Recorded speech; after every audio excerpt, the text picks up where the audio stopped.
ایک آیت جڑی ہے نا سورۃ البقرہ کی آیت نمبر 28، آپ کے انڈیا پاکستان بنگلہ دیش کے بالخصوص اور باقی پوری امت مسلمہ کے بالعموم عقائد کو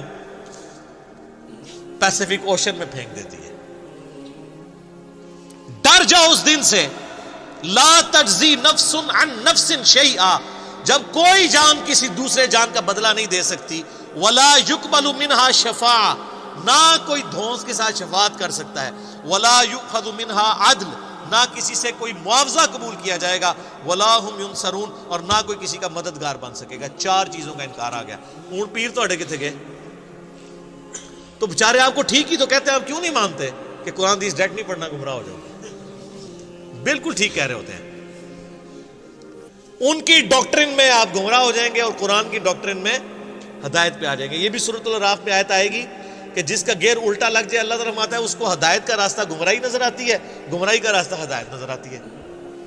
اور اللہ سے ڈر جائیں اس معاملے میں کہ کسی شخص کو گمراہی ہدایت نظر آنا شروع ہو جائے اور ہدایت گمراہی۔ اور اسی چیز کو قرآن حکیم میں کئی جگہ کہا گیا ہے، شیطان نے ان کے برے اعمال ان کی نظروں میں سنوار دیے۔ اور یہ بڑا خطرناک معاملہ ہوتا ہے جب کہ شیطان انسان کو نیکی کے کام کروانا شروع کر دے نیکی کے نام کے اوپر، حالانکہ وہ ہو برائی کے کام۔ سلطانہ ڈاکو، بڑے اسمگلر، بڑے بڑے پراپرٹی ڈیلرز لوگوں کی زمینیں ہتھیا کے 1 لاکھ بندے کا دسترخوان چلا رہے، تو شیطان نے ان کے برے اعمال ان کی نظر میں سنوار دی۔ ان کو یہ حرام کا پیسہ کمانا نظر نہیں آ رہا، ان کو نظر آ رہا ہے کہ یار ہم اتنے غریبوں کو کھانا کھلا رہے ہیں۔ اچھا، یہ دنیا میں اس کی تعریف ہوگی، اللہ کے ہاں 0 سے ملٹیپلائی ہے۔ اللہ کو دھونس نہیں ہے نا، یہ روب تو آپ پہ چل سکتا ہے نا۔ اللہ کے لیے کوئی روب ہے کسی بندے نے 1 لاکھ کو کھلایا؟ سر، جو روزانہ لاکھوں ویل مچھلیوں کو کھانا کھلا رہا ہے پیسیفک کے اندر اور اٹلانٹک کے اندر، جو ایک چھوٹے ویل مچھلی کی جو ایک وقت کی خوراک 500 کلو گوشت ہے، آدھا ٹن ایک وقت کا چھوٹی ویل کھاتی ہے، جو ملینز آف ٹن گوشت لاکھوں ویلوں کو روزانہ کھلاتا ہے، اس کے سامنے 1 لاکھ کا دسترخوان تو ایک ویل مچھلی سے پورا ہو جاتا ہے۔ اس کو کوئی یہ کہے گا کہ نہیں میں 1 لاکھ بندے کو کھانا کھواتا تھا، اور کہاں سے کھلاتا تھا؟ اس کے دیے ہوئے میں سے، جو اللہ نے اس کو دینا تھا لیکن اس نے حرام کے طریقے سے لوٹا۔ مرنے سے پہلے اے مسلمان کر لے اس پہ غور، کتابوں کا خدا اور ہے، بابوں کا خدا اور۔ سر، قرآن کی ہر آیت کے بعد جیسے ایک گول دائرہ ڈلا ہوا ہے نا، ایک چھوٹا سا سٹیرک لگا کے نا سائڈ پہ یہ شعر لکھ دیا جائے اردو کے اندر، کم از کم پنچ کرے آپ کے دماغ کو۔ اور میں کہتا ہوں کہ سوائے سعودیہ کے اور عرب ملکوں کے کسی ملک میں قرآن بغیر ترجمے کے چھاپنا حرام ہونا چاہیے۔ یہ گورنمنٹ کا کام ہے۔ آپ کیوں لوگوں کو طوطا بنانا چاہتے ہیں؟ اگر ہمارے آئین میں یہ شک داخل ہو جاتی، میں نے کئی دفعہ ہائی لائٹ کی ہے 73 کے، کہ پاکستان میں صرف عربی میں قرآن نہیں چھاپ سکتا۔ صرف عربی میں قرآن چھاپنے کا مطلب کیا ہے؟ آپ لوگوں کو یہ بتا رہے ہیں کہ صرف عربی پڑھنی ہے، یہی بتانا چاہ رہے ہیں۔ تو کتنا بڑا ظلم کر رہے ہیں۔ قرآن اس لیے نازل ہوا ہے، کہتے ہیں دنیا میں سب سے زیادہ پڑھی جانے والی کتاب قرآن ہے، لیکن اس کا جو سائملٹینیس کنٹراسٹ ہے کہ دنیا میں سب سے زیادہ بغیر سمجھ کے پڑھی جانے والی کتاب کون سی ہے؟ قرآن۔ یہ اتنا بڑا تماچا ہے اس امت کے منہ کے اوپر۔ تو قرآن انڈیا، پاکستان، بنگلہ دیش کے اندر، رشیا کے اندر،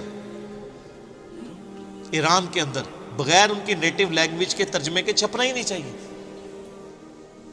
بلکہ گورنمنٹ کا کام ہے کہ صرف عربی میں جو قرآن چھپے ہوئے یہ ریٹریو کریں مسجدوں سے، اور اس کی بجائے وہ رکھیں۔ کتنا خرچہ ہو جاتا ہے۔ سعودیہ والے دیکھیں نا، جو بندہ حج عمرے پہ جاتا ہے، حج والوں کو تو وہ ایٹ لیسٹ قرآن پاک ان کی زبان میں دیتے ہیں۔ چائنیز آئے ہوئے ہیں تو چائنیز کو چائنیز لینگویج میں دیں گے، ملائی لینگویج میں دیں گے ملیشینز کو، پاکستانیوں کو اردو ترجمے والا دیتے ہیں۔ ہماری گورنمنٹ نہیں کر سکتی، کوئی خرچہ نہیں ہے۔ ایک مسجد میں کتنے قرآن زیادہ رکھے ہوتے ہیں؟ 15-20، اس سے زیادہ نہیں ہوتے۔ 15-20 قرآن تو ایک محلے میں لوگ خود خرید کے وہاں پہ رکھ سکتے ہیں ترجمے والے۔ صرف گورنمنٹ اس کے اوپر چلان کرنا شروع کر دے کہ بغیر ترجمے والا قرآن جس کی مسجد سے ملا اور مولوی کو اندر کریں گے۔ اچھا سر، یہ اناؤنسمنٹ ہونا تو آپ دیکھیے گا سب سے زیادہ مخالفت کون کریں گے؟ کیوں؟ علماء تو ٹھیکیدار ہیں، علماء کو تو خوش ہونا چاہیے کہ لوگ، وہ تو کہتے ہیں ہم اسلام کی خدمت کے لیے بیٹھے ہیں، یہ اسلام کی خدمت ہی ہے ترجمے والا قرآن ہو۔ ان کو پیڑ کیوں ہوگی، تکلیف کیوں ہوگی؟ اڈا بند ہو جائے گا اور ان کو یہ پتہ چل جائے گا بھی قرآن میں یہ کچھ انہوں نے پڑھ لیا کہ یہ مولوی رام خوری کرتے رہے ہو، کہیں گے دیکھو ساڑھے مولوی صاحب تسی بھی تو وہی کر رہے ہو نا، سانو تو اسی ممبر تے چڑھ کے ہے کہندے ہو، اور خود آپ اپنی جان کو بلائے بیٹھے ہوئے ہیں، اور یہ پرانے کام آپ نے بھی شروع کیے ہوئے ہیں۔ تو پھر ہر گلی سے، ہر مسجد سے انجینئرز نکلیں گے، تو اس ڈر سے وہ کبھی بھی یہ نہیں ہونے دیں گے۔ لیکن ہمت نہیں ہارنی چاہیے۔ میں کہتا ہوں جس کا جتنے انفلوئنس ہے نا، عربی والے قرآن نہیں نکال سکتے، کم از کم اگر 10 عربی والے ہیں تو 10 اردو ترجمے والے وہاں رکھ دیں۔ کل کو کوئی، اور اردو اور ترجمے والے قرآن کے ساتھ سب سے بڑا مسئلہ یہ ہے کہ یہ غلاف میں لپیٹے ہوئے ہوتے ہیں، وہ ویسے ہی نہیں کو کھولتا، کون اینج کر کے کھولے پھر اینج کر کے بند کرے۔ غلافوں کے، غلاف تو دشمن ہے قرآن کے، غلاف نہیں ہونے چاہیے۔ ہاں سامنے شیشہ لگاؤ، اچھی الماریاں بنی ہوئی ہوں، ڈسٹ پروف ہوں۔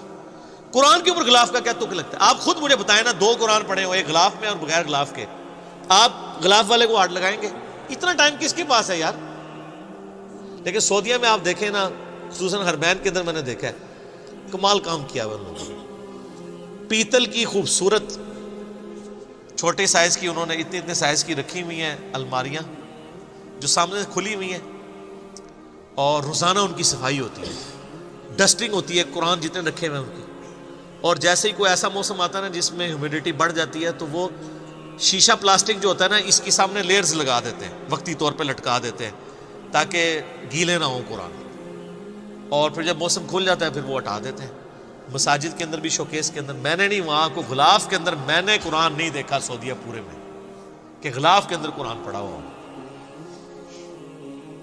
بالکل صحیح اپروچ ہے۔ اور آپ اس لیے عربیوں کو دیکھیں گے، عربی قرآن بہت زیادہ پڑھتے ہیں۔ نماز میں اگر 10 منٹ رہ گئے نا، انہوں نے سنتوں سے فارغ ہو گیا نا، سیدھا قرآن جا کے پڑھنا شروع کر دیتے ہیں پکڑ کے۔ یہ خیر لادہ بات ہے کہ پھر وہ مس ہینڈل بھی کرتے ہیں کہ جماعت کھڑی ہوئی ہے تو وہیں ایسے رکھ دیتے ہیں، بعض کا جوتیوں کے ساتھ ہی رکھ دیتے ہیں، یہ اس مس ہینڈلنگ لادہ بات ہے۔ لیکن قرآن یہ چاند ایک، جس نے جاہل گوار یہاں موجود ہے وہاں بھی موجود ہے، لیکن اوورال قرآن کے ساتھ جو ان کا شغف ہے نا، ظاہر ہے ان کی اپنی زبان کے اندر ہے، وہ نظر آتا ہے۔ باقی پریکٹیکلی اگر آپ کہیں کہ ان کی زندگی میں کوئی فرق پڑا ہوا ہے تو وہ تو اسی وقت پڑے گا نا جب قرآن جو ہے وہ کبھی فزکس کی کتاب چومنے سے یا صرف تلاوت کرنے سے فزکس نہیں آپ کو آئے گی جب تک آپ اس کو سمجھیں گے نہیں۔ تو سر فزکس سمجھے بغیر نہیں آ سکتے، قرآن سمجھے بغیر کیسے آ سکتا ہے جب تک آپ اس کے اوپر تفکر نہیں کریں گے۔